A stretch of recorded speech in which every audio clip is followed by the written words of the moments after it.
Shinshin magpapasigat. Shinshin. Oops, buti na post. Ang galing! Ang galing! At dahil wala kami maisip na vlog sa itik, naisipan na lang namin mga pa.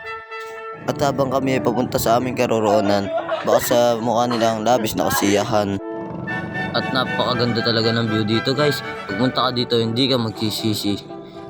Ang daming huli ni Kuya Elmer. Sana kami rin, makarami kami. Papakit pa si Kuya Mulo ko. Pasikat ka boy! At ito nga nakakuha ko ng tanim. At nakakuha rin ako ng sama ng loob dahil walang laman.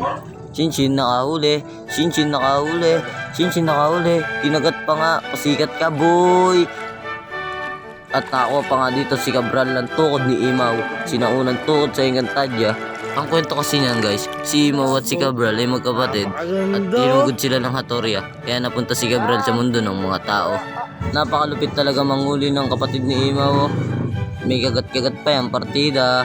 Ang galing! Ang galing! At sa katagalang pangangapa, ako ay nakakuha ng isang buo na may laman isda. Meron tol! At sinalin na namin sa aming lalagyan. Papas forward ko na dahil ito ay matagal.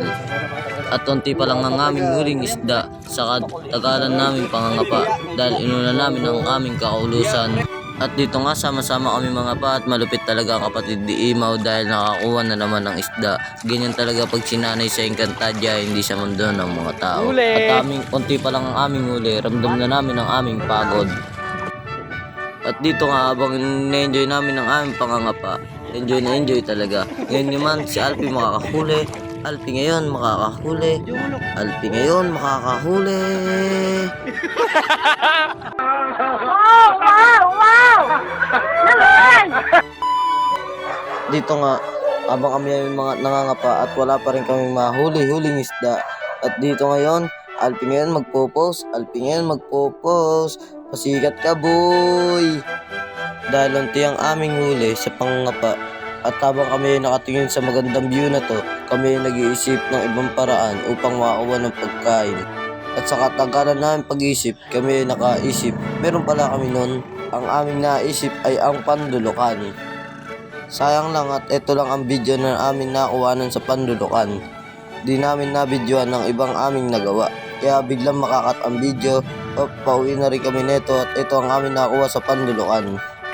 At dito habang kami pauwi, solid talaga ang nangyari sa araw na to sa pangangapa at pandulukan.